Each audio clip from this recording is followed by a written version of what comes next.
A war raging across Europe, thousands of pilots dying in dogfights over the skies of France and the Channel, and somewhere, in a quiet airfield near Rechlin, a German pilot prepares to fly an enemy plane. It was the first captured P-51 Mustang, a machine that would soon become the most feared escort fighter of the war. But at that time, few in Germany even knew what it could do. Lerche wasn't flying to fight.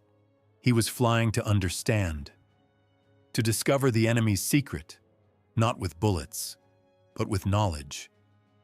Hans-Werner Lerche was not a typical German pilot. He was not a fighter ace, nor a man obsessed with victory tallies. He was something rarer, a test pilot, a student of machines, a man whose battlefield was the sky itself. Born in 1912 in a quiet town in Germany, Lerche grew up fascinated by flight. When others dreamed of glory, he dreamed of understanding how wings worked, how air could lift steel and defy gravity. When the war began, he was assigned to the Luftwaffe's test command, not to destroy aircraft, but to learn from them. His mission, to fly whatever could fly, German, British, American, or Soviet. And in 1942, fate handed him something extraordinary. I remember the day we received the Mustang. It had been forced down in France, damaged but intact.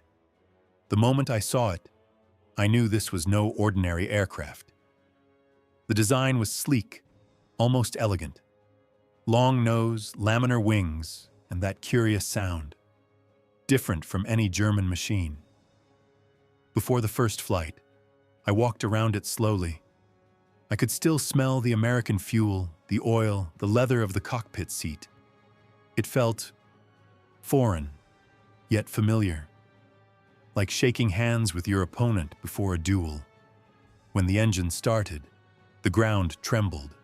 The Merlin roared, a deep, powerful note unlike the Daimler-Benz engines I knew. It wasn't just an aircraft. It was a promise of what aviation could become. I took her up at dawn. The air was cold, thin. The sun cut across the horizon, and for a moment, I forgot there was a war. At first, the Mustang was gentle, responsive, forgiving. Then, as I pushed the throttle forward, she became alive, fast, smooth, and perfectly balanced. It was like flying the future. The controls, light, the visibility, perfect. Even the sound of the propeller had a rhythm, almost human. For the first time, I understood why the Allies flew with such confidence. This machine gave a man wings that felt unlimited. Lerche's flight reports shocked the Luftwaffe engineers. He praised the Mustang's aerodynamics, its power at high altitude, and its unmatched ability to dive and climb. His words were not those of pride, but respect. Respect for an enemy's creation, and in that respect was a glimpse of truth, that engineering, not ideology, would define the future. I flew many aircraft during the war, Spitfires, P-47s, Yak-9s, even a B-17. Each one told me something about the men who built it. The British planes were noble, steady, built with discipline. The Soviet ones were rugged, born from desperation.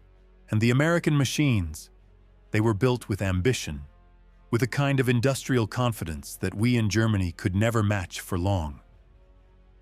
When I flew the Mustang, I felt that ambition. It was not a weapon.